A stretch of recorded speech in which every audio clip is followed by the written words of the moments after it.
¿Qué nos reúne el día de hoy, muchachos? ¿Qué nos reúne el día de hoy? El día de hoy nos reúne el tema siguiente. Comenzamos con el primer militarismo. Comenzamos con el primer militarismo. ¿Ya? Ok, Jennifer. Comenzamos con el primer militarismo. El primer militarismo es una etapa amplia, amplísima. 1827 y volteale los dos últimos números. 1872. 27-72. Volteando los dos últimos números. ¿Ok? ¿Y cuándo acaba ese primer militarismo? Cuando llega el primer civilismo, pues. Cuando llegan los civiles al poder. Cuando llegan los civiles al poder. Ahí acaba. Entonces, lo que vamos a tener el día de hoy es el primer militarismo. O sea, la primera parte de todo el proceso. La primera parte de todo el proceso. ¿Y cómo comienza esto? Mira por acá. ¿Cómo comienza esto? Esto comienza con el concepto. ¿Qué dice acá? ¿Qué dice acá? Dice, es la etapa republicana, ¿ya? Entre 1827 y 1872, justo lo que te digo. Voltea las dos últimas cifras nada más. Donde fuimos gobernados por caudillos militares. O sea, los que nos gobiernan son caudillos militares, líderes militares. Líderes militares. La gran mayoría de ellos participaron en las guerras de independencia. Y como ganaron las guerras de independencia, se sienten con toda la potestad de poder gobernar. Se sienten con todo el poder, con toda la potestad de poder gobernar. Triunfadores, pues ganadores. Por lo tanto, a esta etapa se le llama el militarismo del triunfo. El militarismo del triunfo. Son los ganadores de las guerras de la independencia. Son los ganadores, ya, de las guerras de la independencia. Son los ganadores de la batalla de Ayacucho, recordarás. De la batalla de Ayacucho. Eso es por si acaso. Entonces, eso es lo importante que debes saber, que debes conocer en un primer momento. ¿Ya? ¿Ok? Ya está. Entonces, eso es lo primero, por si acaso. Es lo primero. Ahora, se subdivide, características, se subdivide en dos grandes etapas. En la primera se llama caudillismo militar. Caudillismo militar. Que va del 27 al 45. Esto lo vamos a dividir en dos nosotros. Hoy día hacemos una parte de esto.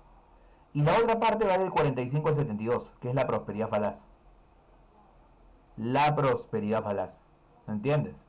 La prosperidad falaz. Entonces, son las dos grandes etapas que tiene, pues, ¿ya? Que tiene, pues, lo que corresponde al denominado primer militarismo. Otra característica general, dependencia económica. ¿Hacia quién? Hacia Inglaterra. Hacia Inglaterra, hacia el capitalismo inglés. Hacia Inglaterra, hacia el capitalismo inglés. Dependencia económica hacia el capitalismo inglés. Esa es otra de las características. ¿Está bien? Dependencia económica hacia el capitalismo inglés. Dejamos de depender económicamente de España y pasamos a depender del capitalismo inglés. Ahí está. Siguiente, ¿qué más, profesor? ¿Qué más? Otra característica. Ya esto ya te he mencionado en el concepto. Predominio político de caudillos militares, militarismo del triunfo. ¿Quién lo dice? ¿Quién menciona que se llama así? Que se llama militarismo del triunfo. ¿Quién menciona eso? Jorge Basadre. El del billete de 100 soles. Jorge Basadre, el gran historiador de la época republicana. Jorge Basadre denomina este periodo como el militarismo del triunfo. ¿Qué más? Inestabilidad política. ¿Por qué inestabilidad política? Por los constantes golpes de Estado. Golpes de Estado es lo normal. Si un presidente no gobierna la totalidad de su gobierno es por dos cosas. O murió o es golpe de Estado. No hay otra. Y la gran mayoría de veces golpe de Estado.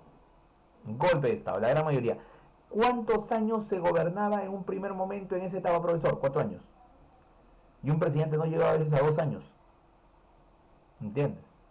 Esa es inestabilidad política, constantes golpes de Estado. ¿Qué más? Nuestro territorio se organizaba en base a dos principios.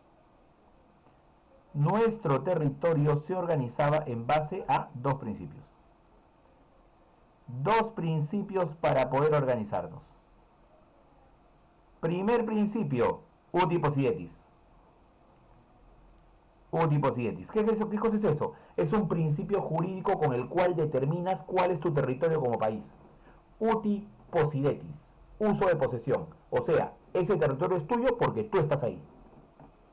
Ese territorio es tuyo porque tú estás ahí. Uso de posesión, uti possidetis. 2. Libre determinación. Libre determinación. Libre determinación de los pueblos. Un pueblo puede decidir a qué país quiere pertenecer. Un pueblo puede decidir a qué país quiere pertenecer. Claro que ese pueblo tendría que estar en un límite, pues. O sea, entre uno y otro. No puede ser qué cosa. No puede ser un pueblo central que quiera pertenecer a otro grupo, pues. No, no, no, no. La mayoría de estos pueblos están en los límites. En los límites, por si acaso. ¿Está bien? En los límites. Ya está ya. Eso es, por si acaso. ¿Ya? Eso es, por si acaso. ¿Qué más vamos a tener? A ver. Comenzamos. Tardanza acá. Listo. ¿Qué más te puedo preguntar? Mira el mapita. Mira el mapita. ¿Ya? Mira el mapita. En el mapita tú tienes lo siguiente.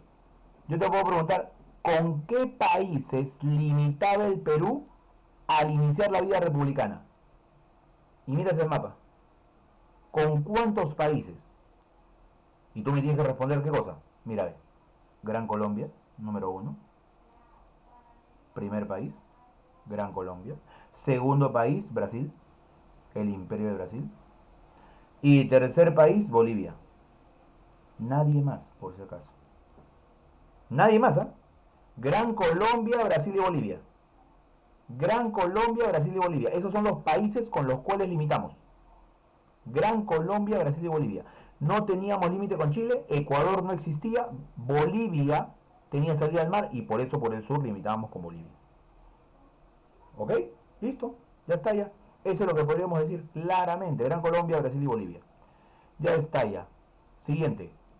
¿Con qué presidente comienza el primer militarismo? ¿Con qué presidente? Comienza con el señor José de la Mar. José de la Mar, primer presidente del primer militarismo. Tu cámara, por favor. Primer presidente del primer militarismo. Así es, José de la Mar. ¿Ya? Que va de 1827 a 1829. 2 añitos de gobierno. El profe ya me dijo que son 4 años, pero acá le dan 2. Por lo tanto, ya sé lo que le pasó. O se murió o golpe de Estado. Una de dos. No hay opción. No hay otra opción. Una de dos.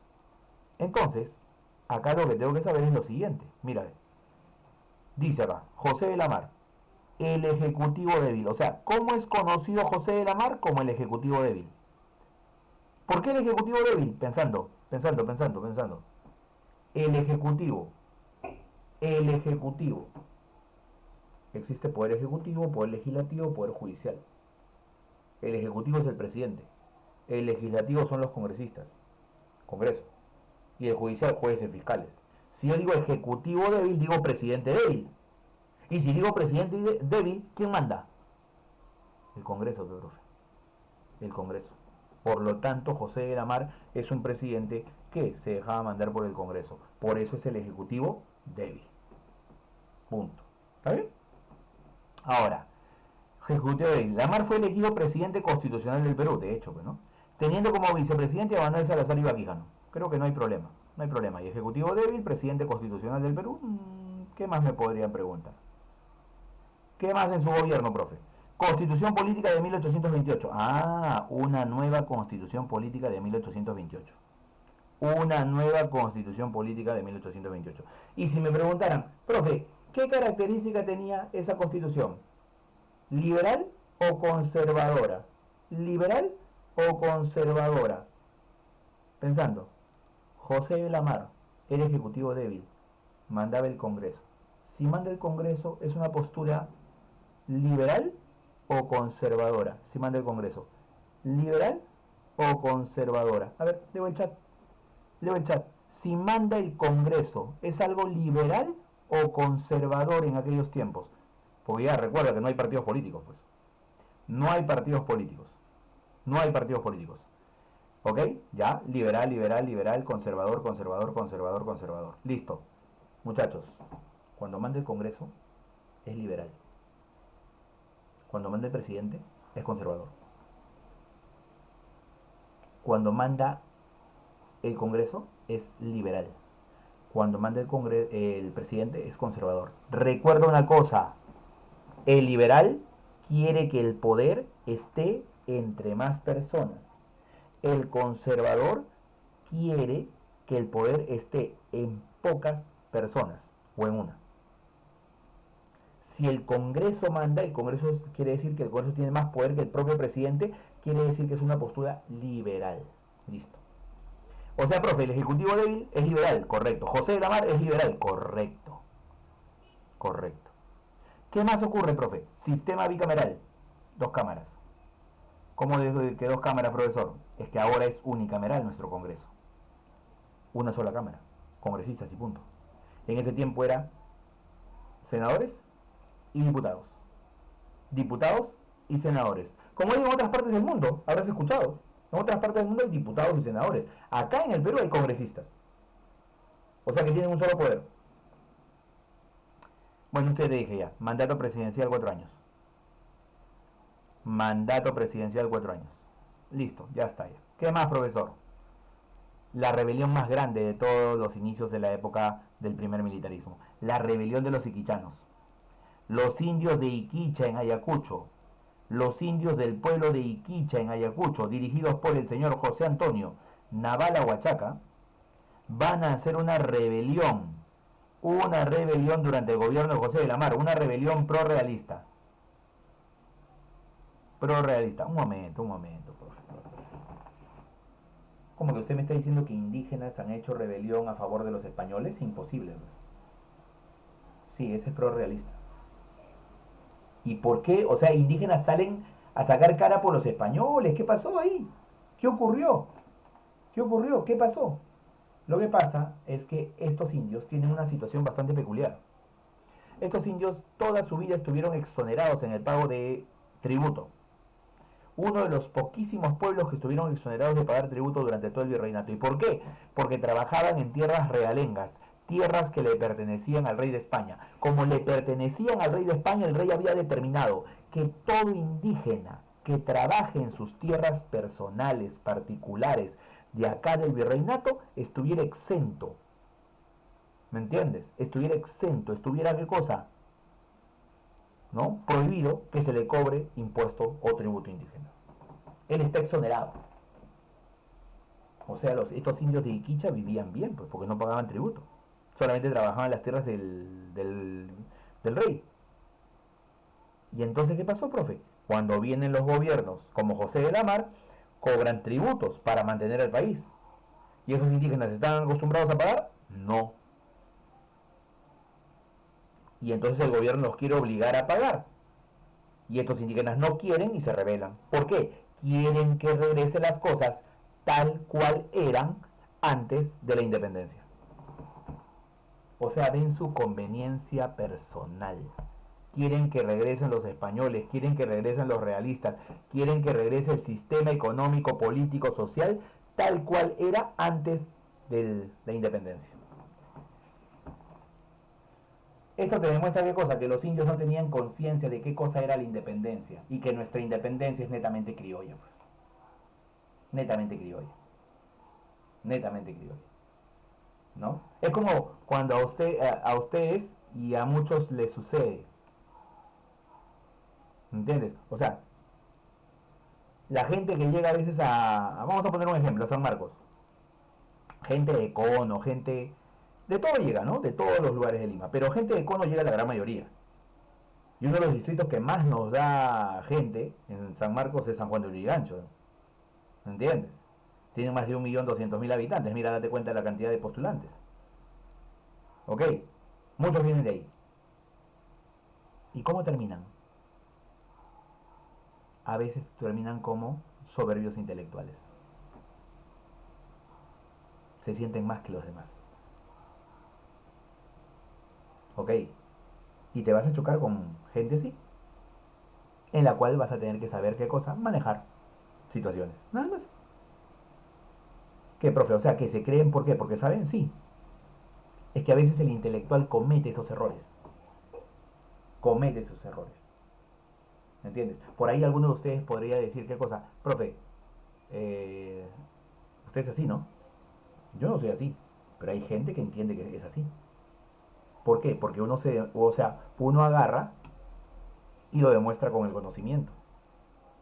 Entonces a algunos que no tienen ese conocimiento, un poco les choca a ellos. Pero cuando esos algunos adquieren ese conocimiento, a veces pueden hacer lo mismo. ¿Ok?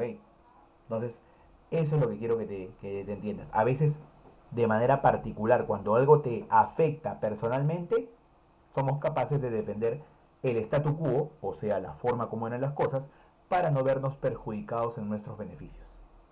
Estos iquichanos eran indígenas. Ya eran libres e independientes de España, pero ellos querían que regrese a España. Pro-realista. Siguiente. Tratado de Piquiza con Bolivia. ¿Para qué? Para terminar la influencia bolivariana en Bolivia. La influencia bolivariana en Bolivia. Sucre renuncia a ser presidente de Bolivia. Sucre renuncia a ser presidente de Bolivia. ¿Qué más? ¿Qué más? Se inicia la guerra contra la Gran Colombia, la primera guerra del Perú independiente. Recordarás que Bolívar lo prometió, ¿sí o no? Si el Perú no quiere unirse a la buena, se unirá a la mala. Ahí está, inicio de la guerra contra la Gran Colombia. Si el Perú no quiere la buena, a la mala, señor. Inicio de la guerra contra la Gran Colombia. Dos campañas. La marítima, que ganamos, dirigidos por el almirante Guise. Ganamos los dos combates de Malpelo y Tres Cruces. Ganamos los combates, por si acaso, contra la Gran Colombia. Esto hizo que nos confiáramos un poco y que nuestro presidente mismo liderara la campaña terrestre, que supuestamente era para finiquitar nuestro triunfo. La dirigió el propio presidente Lamar. Batallas Saraguro, San José de Saraguro y Portete de Tarqui. ¿Qué crees? Perdimos. Nos ganaron los gran colombinos. Saraguro y Portete de Tarqui. Nos ganaron los de la Gran Colombia. Y entonces, como nos ganaron, estábamos mitad, ¿sí o no? Para eso mejor la paz. Se firma el convenio de Girón, por el cual el presidente Lamar decide retirar las tropas peruanas de Guayaquil y Loja. Habíamos logrado dominar Guayaquil y Loja, que es otro pueblo que está por ahí. Habíamos logrado eso, pero con el convenio de Girón nos retiramos de ahí. Esto fue la excusa suficiente para que haya golpe de Estado. Golpe de Estado. ¿Quién se lo da? Agustín Gamarra. Y Agustín Gamarra iniciará su mandato. ¿Y Agustín Gamarra cómo será conocido? ¿Cómo será conocido Agustín Gamarra en su gobierno? Acá está, gobierno de Agustín Gamarra, primer gobierno por si acaso, porque tuvo dos. Primer gobierno, del 29 al 33. Ah, súmale, 4 años, ¿sí o no? O sea, sí pudo terminar su gobierno, claro. Es el único de los primeros presidentes del primer militarismo que sí puede acabar su mandato, por más intentos de golpe de Estado que tuvo. Es conocido como el Ejecutivo Fuerte. O sea, ¿quién manda? ¿Él o el Congreso? ¿Quién manda? ¿Él o el Congreso? Creo que es clarísimo, ¿no? Si es el Ejecutivo fuerte y autoritario. Manda él, ¿sí o no? Manda él, como dices en el chat, ¿sí o no? Claro, así es, manda él, como dices en el chat, correcto. Manda él es el Ejecutivo fuerte y autoritario. ¿Ok? Por si acaso. El Ejecutivo fuerte Agustín Gamarra y como vicepresidente Antonio Gutiérrez de la Fuente fueron elegidos por el Congreso. Ya normal. Tuvo fuertes enfrentamientos con el Parlamento. Exacto. Fuertes enfrentamientos con el Parlamento, con el Congreso. Fuertes enfrentamientos como la Cámara de Diputados, con la Cámara de Senadores. Tanto así que su principal opositor lo denunció varias veces por violar la Constitución. ¿Quién fue ese hombre? Francisco de Paula González Vigil. Él lo acusó varias veces al señor Gamarra de, ¿no? Tu cámara, por favor, de violar la Constitución. ¿Ok? Francisco de Paula González Vigil acusó varias veces al señor Agustín Gamarra de violar la Constitución. ¿Ok? ¿Y quién era el apoyo de Gamarra? Mira acá. A este lo conoces hasta por literatura. Felipe Pardo de Aliaga, que era parlamentario en ese tiempo. Y Pardo de Aliaga era conservador. Si era conservador, era seguidor gamarrista. Seguidor gamarrista. Ah, por si acaso, a los seguidores de Gamarra le decían gamarranos, ¿ah? Gamarranos. Los gamarranos eran los seguidores de Gamarra. Y para ser seguidor de Gamarra tenías que ser conservador. O sea, donde manda el presidente, donde no manda el Congreso. ¿Qué más, profe? Creación del departamento de Amazonas. Ya, esto fue para detener un poco los deseos de la Gran Colombia de expandirse hacia nosotros. Por primera vez, muchachos, por primera vez, el Hospital de la Maternidad. Por primera vez, un hospital adecuado para que la mujer pueda tener su descendencia. Profe, ¿y dónde daban antes a luz las mujeres? En su casa. En su casa. ¿Entiendes? Traían a la matrona, traían a la partera, ¿no? Agua tibia y punto, se acabó en tu casa. Así nacían, por si acaso. El Hospital de la Maternidad es la primera vez que un gobierno se preocupa por una cuestión bastante social. Luego reorganizó el Convictorio de San Carlos y fundó, esto acá, es importante, el Ateneo de Lima. El Ateneo del Perú, una institución de carácter cultural. Una institución de carácter cultural fundada por el señor Agustín Gamarra. Ya está, ya. Pero como dicen, pues, como dicen, ¿qué dicen, profesor? Muchas veces nuestros gobernantes han sido autoritarios, conservadores, han enfrentado distintos golpes de Estado, pero varias veces quien va a influenciar ahí es la dama, es la mujer. Ese es el caso de Gamarra. Es el caso de Gamarra. O sea, Gamarra autoritario, impositivo, lo que quieras, pero tenía una mujer que de alguna manera ponía las cosas en orden. Ella era una caudillo. O sea, que se portaba como un caudillo varón. ¿Qué cosas diferentes hacía?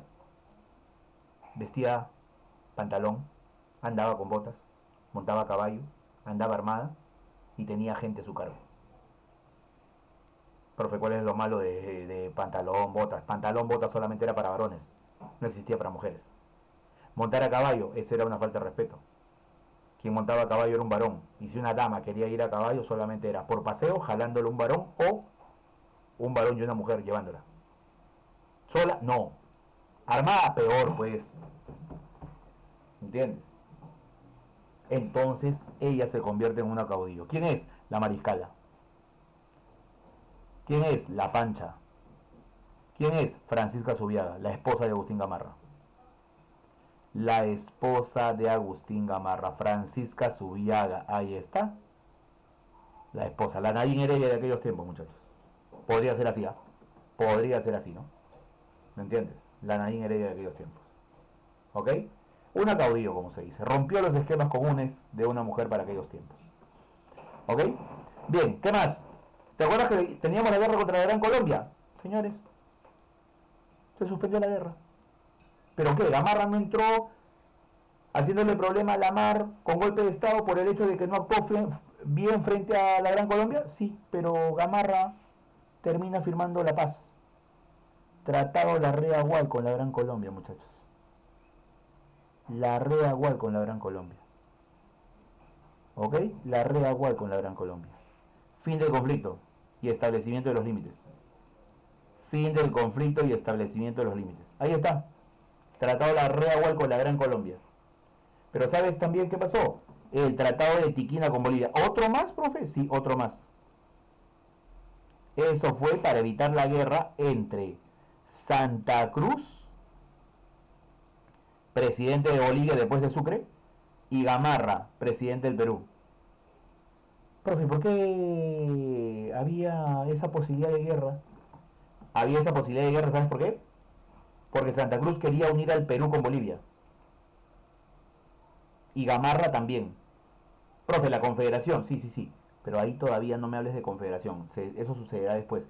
Acá tenían solamente la intención. Pero el problema era que Gamarra quería que el predominio de esa unión sea el Perú. En cambio, Santa Cruz quería que ese predominio sea de Bolivia.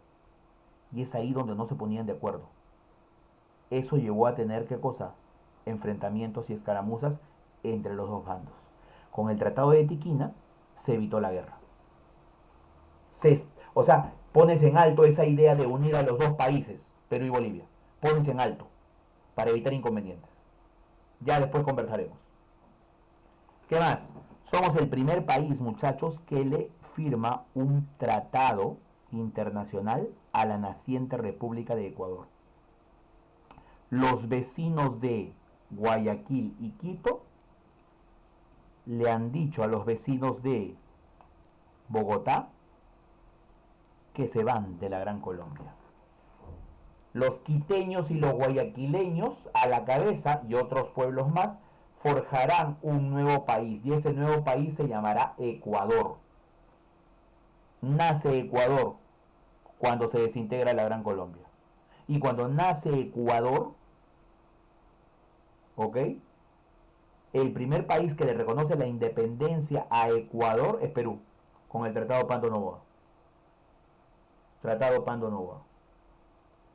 ¿Cómo es, no? Somos el primer país que le reconoce la independencia a Ecuador y de ahí Ecuador nos hace problemas porque quiere salida soberana al río Amazonas. ¿Entiendes? Quiere salida soberana al río Amazonas. Imagínate. O sea, a veces hay esos problemitas, ¿no? Uno trata de ser bueno, condescendiente, pero a veces das un poco y ya quieren un poco más.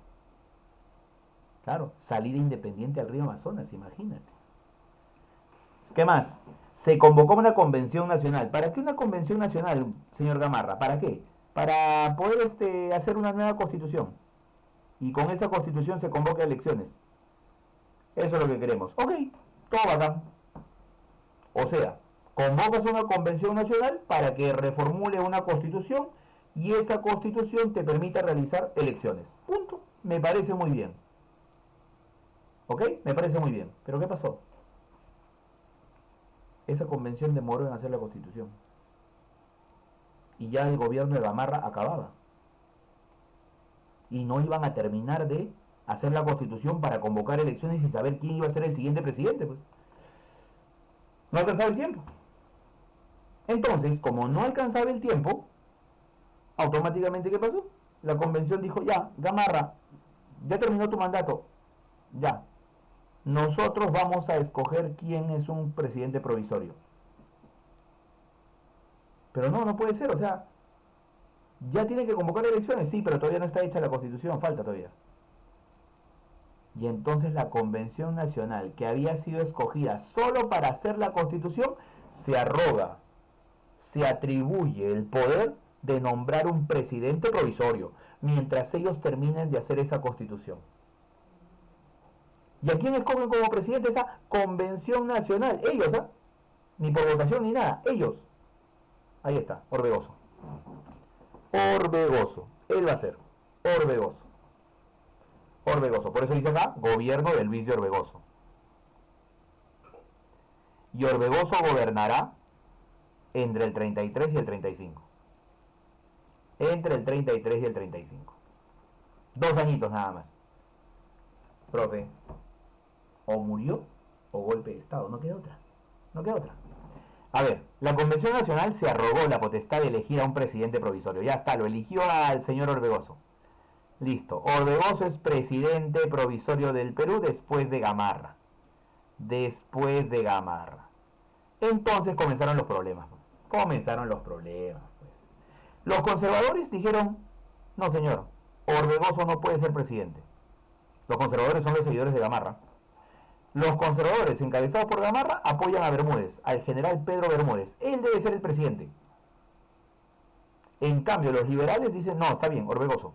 Orbegoso provisorio. Eran los dos opositores. Pero Orbegoso era el reconocido por la Convención Nacional, por si acaso. ¿Eh? O sea, era el oficial, se puede decir. Pero Orbegoso tenía temor que los conservadores con Gamarra y Bermúdez le dieran golpe de estado. Había ese temor. Y había constante, pues, hostilización, ahí enfrentamientos, ataques, pues, a las viviendas de sus partidarios. Y este señor, Orbegoso, teniendo, pues, esa capacidad, ¿ok? De que o reconociendo esa capacidad de que Bermúdez le podía quitar el poder, teniendo un golpe de Estado, ¿qué hace Orbegoso? Me voy al Real Felipe. Me refugio en el Real Felipe.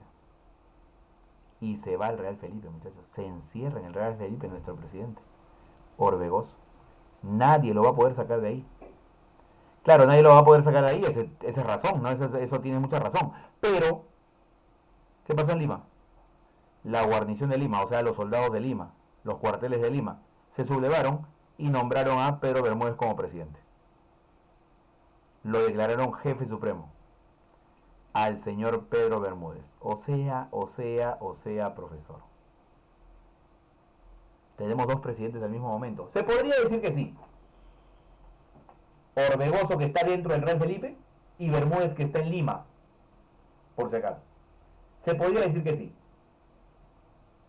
Si hay dos bandos que se están disputando el poder y esos dos bandos están dentro del mismo territorio, ¿cómo se llama eso? Si son dos bandos que pertenecen al mismo territorio y que se están enfrentando, ¿cómo se llama eso? ¿Cómo se llama eso? ¿Es una qué? ¿Quién me podría decir? ¿Es una qué? Un enfrentamiento entre dos bandos originarios de un mismo territorio. ¿Cómo se llamaría? ¿Nadie? ¿Nadie? ¿Nadie? ¿Nadie? ¿Nadie lo puede identificar? ¿Cómo se llamaría ese enfrentamiento entre dos bandos dentro de un mismo territorio?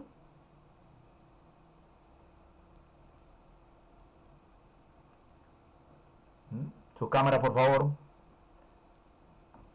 Muchachos, cuando hay enfrentamiento entre dos bandos de un mismo territorio se llama guerra civil. Guerra civil se llama. Guerra civil. O sea, profe, usted me está diciendo que Orbegoso y Bermúdez estaban al final enfrentando una guerra civil. Exacto, una guerra civil. Así es. Una guerra civil. ¿Ya? Esa guerra civil, por si acaso, es la primera de la historia del Perú. Se iniciará la primera guerra civil del Perú. ¿Entre quién? Entre Bermúdez y Orbegoso. Ya está, ya. Primera guerra civil del Perú independiente. Primera guerra civil del primer militarismo. Bermúdez versus Orbegoso. Primera guerra civil. Primer enfrentamiento entre esa guerra civil, batalla de Huaylacucho. Derrota de Orbegoso. Pero increíblemente, esa batalla, que la perdió Orbegoso, más bien le valió ¿para qué? Para esto. El abrazo de Maquinguayo. El pacto de Maquinguayo. Tu cámara, por favor. El abrazo de Maquinguayo. El pacto de Maquinguayo. ¿Ok? ¿Qué pasó? Las tropas de Bermúdez,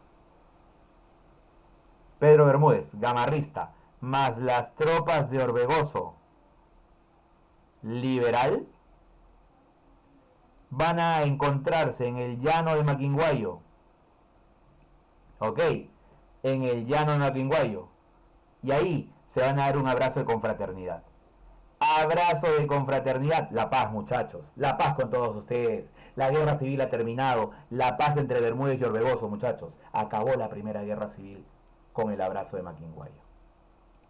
Orbegoso promulga la Constitución Liberal de 1834. Otra Constitución Liberal. Reemplaza la de 1828. Establece la Sociedad de Beneficencia Pública de Lima. La Sociedad de Beneficencia Pública de Lima también. ¿Ok? Y acá viene el problema. Otra vez, muchachos. Otra vez. Ya, ustedes ya saben ya. Golpe de Estado.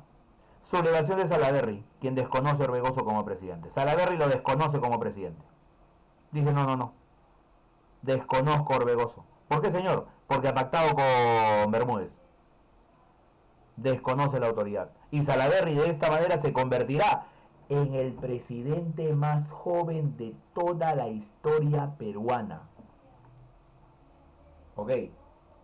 Salaverry, presidente más joven de toda la historia peruana, llegó a la presidencia con 28 años.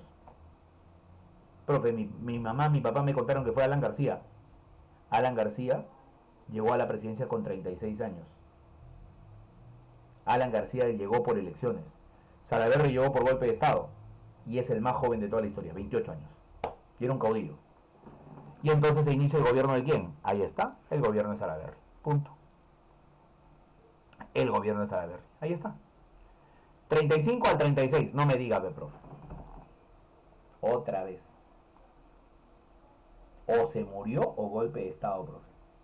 Me adelanto. Lo mataron, se murió. Lo sacaron del poder. ¿Qué pasó con Salaverry? Es el presidente más joven de toda la historia peruana. Desconoció a Orbegoso como presidente. Se sublevó en los castillos del Real Felipe y se proclamó jefe supremo de la República. Se proclamó jefe supremo de la República del Perú. ¿Ok? Jefe supremo de la República del Perú. Así se proclamó, por si acaso. Jefe supremo de la República del Perú. Así se proclamó. ¿Está bien?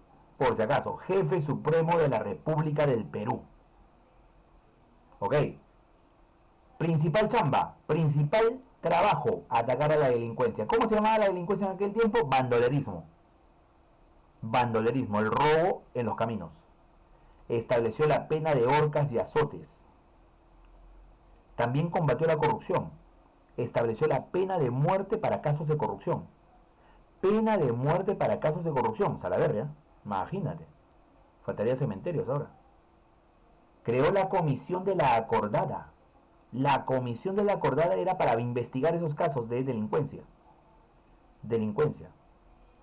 Orbegoso, al verse disminuido por Salaverry, quien se encontraba en Lima, Orbegoso agarra y dice: por favor, señor Santa Cruz, presidente de Bolivia, le mando esta carta para que usted me pueda apoyar a recuperar el poder en el Perú.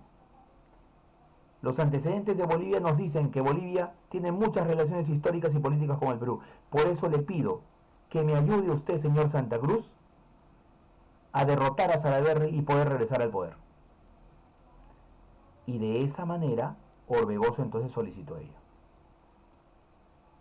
Santa Cruz, ¿qué le dijo? Ok, Orbegoso, te voy a ayudar, pero con una condición. Con una condición. Ok, con una condición. Cristóbal, tu cámara, por favor. Con una condición. Dejas que yo forme la Confederación Perú-Boliviana.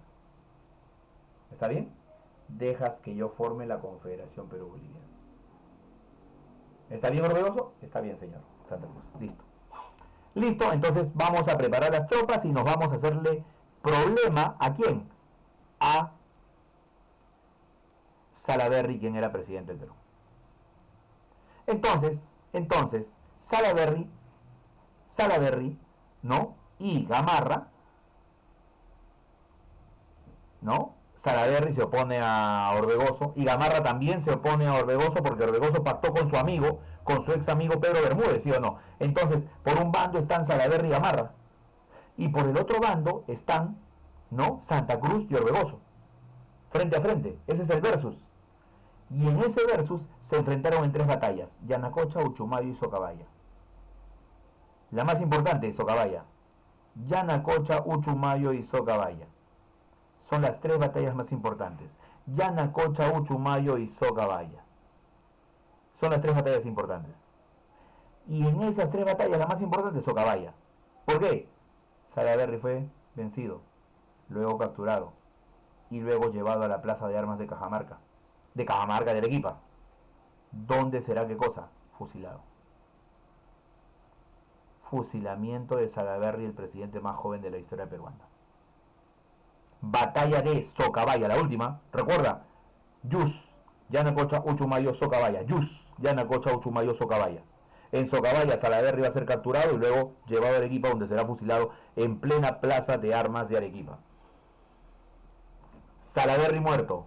Gamarra vencido y Gamarra se va del país. Se va del país. Abandona el país. Se va. Orbegoso, triunfante, se queda con Santa Cruz. Y Santa Cruz le dice: bueno, formemos la confederación. Y a partir de ese momento, terminando el gobierno de Salaverry, tras la batalla de Socabaya, se inicia la confederación, o bueno, se inicia todo el proceso que llevará a la formación de la Confederación Perú-Boliviana, el gran proyecto político comercial que tenía Bolivia y Perú para convertirnos en la potencia del Océano Pacífico. Eso es lo que tenemos en estos primeros gobernantes del primer militarismo. ¿Ok? En estos primeros gobernantes del primer militarismo.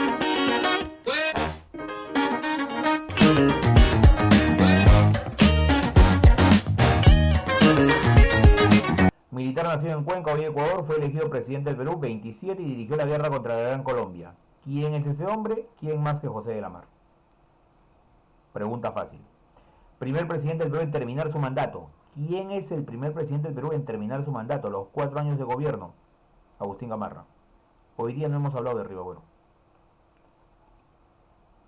La soberanía del territorio peruano a inicios de la República se manifestaba mediante la soberanía del territorio peruano. Los principios. O libre determinación de los pueblos o uti possidetis. La uti possidetis. ¿Por qué? Porque es el uso de posesión. Lo que es tuyo ya. Libre determinación es cuando hay algún conflicto. Que un pueblo quiere pertenecer a un país o a otro país. La guerra contra la Gran Colombia culminó con el tratado La Rea Gamarra. ¿En qué batalla derrotó totalmente Santa Cruz a Santiago Salaverry? ¿Cómo se llamaban las batallas? Yus, ¿no? Yanacocha, Uchumayo y Socabaya. Yanacocha, Uchumayo y Socabaya. Acá está Socabaya. Al primer gobierno de Gamarra se le distingue como ejecutivo fuerte. ¿Por qué? Porque adoptó un carácter centralista y de predominio político con el poder ejecutivo. Claro, él es representante del poder ejecutivo. Manda. Por lo tanto, ese es. El abrazo de Macuinguayo se produjo entre Orbegoso y Bermúdez. Orbegoso y Bermúdez, el fin de la Primera Guerra Civil. Los caudillos en el Perú, que eran militares que participaron en las guerras de independencia. Lo dijimos. En la emancipación no, emancipación es antes. Fue el presidente más joven del Perú, nadie se debe haber equivocado. Salaverry, lo dijimos. ¿Ok? Varias veces.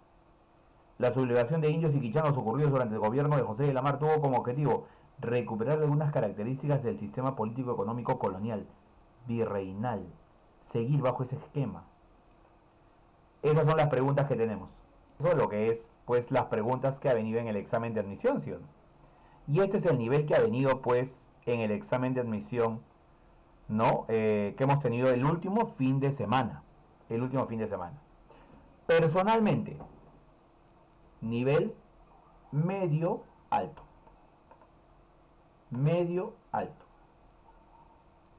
En el área E sobre todo. ¿Ok? Ya, medio alto. Clave para poder resolver. Sobre todo el desarrollo de lectura. Saber sinónimos. Mucha gente se equivocó por eso. ¿Ok? O sea, puedes tener conocimiento de historia, pero si eso no lo complementas con saber significados, lecturas, sinónimos, estamos perdidos. Estamos perdidos. Entonces, acá tenemos el solucionario que hemos hecho. Y en este solucionario, mira, dice acá, el dominio hispano, a ver, ya, ahora sí. El dominio hispano sobre la población andina se consolidó no solo por medios violentos, como las guerras, sino también mediante medidas de control social. Su estrategia, que además daba legitimidad a la conquista, incluía ganar las conciencias, es decir, modificar la forma de concebir el universo y lo sobrenatural.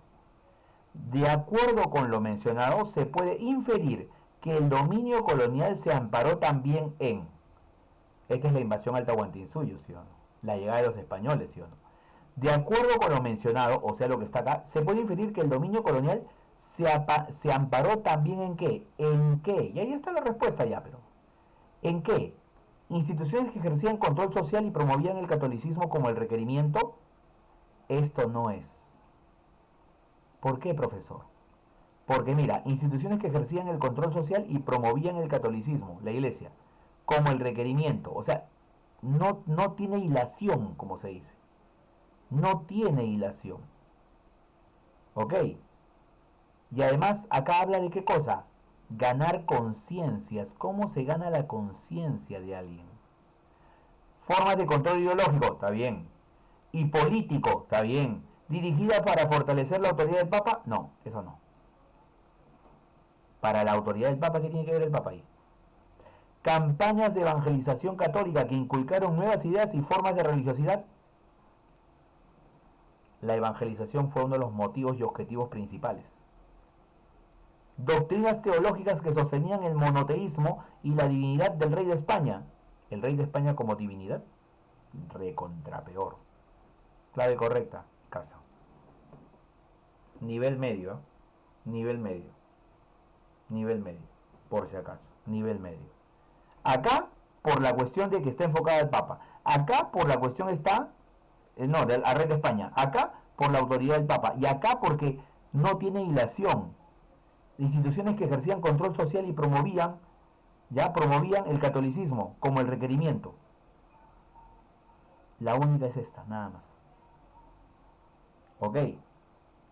En esta de acá, también es invasión, ¿eh? La conquista de Tahuantinsuyo estuvo precedida de circunstancias como la muerte del Inca Huayna Cápac y la de su hijo Ninan Cuyochi, que dieron lugar a una guerra de sucesión entre los descendientes más próximos, los hermanos Huáscar y Atahualpa. Todo eso lo sabes. Que terminaría con la victoria temporal del último, de Atahualpa. En el Tahuantinsuyo esta guerra causó mucho dolor y resentimiento entre los pueblos aliados de cada hermano. Posteriormente Atahualpa sería emboscado, capturado y ejecutado en Cajamarca por los españoles, quienes en lo formal buscaron legitimarse con un nuevo protagonismo para hacerse del control imperial, o bueno, del imperio. ¿Qué institución hispana estrenaron los españoles en la celada de Cajamarca? Esta pregunta es fácil, pero ¿cuál es el problema de los estudiantes? Esto de acá. Profe, ¿qué es celada?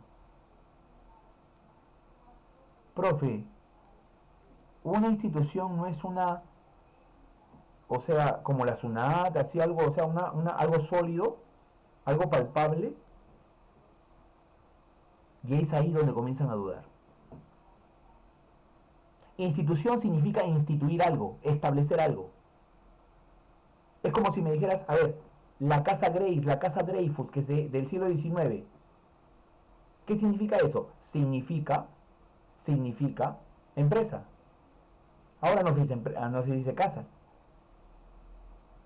¿Me entiendes? Una institución es algo que se establece.